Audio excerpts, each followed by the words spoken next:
Rumah tangga Vena Melinda dan Ferry Irawan memang tak pernah lepas dari sorotan.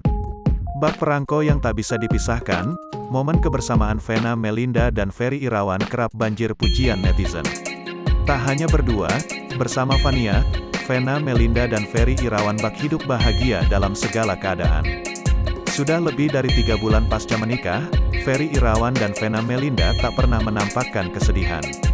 Keduanya kompak pamer kemesraan satu sama lain.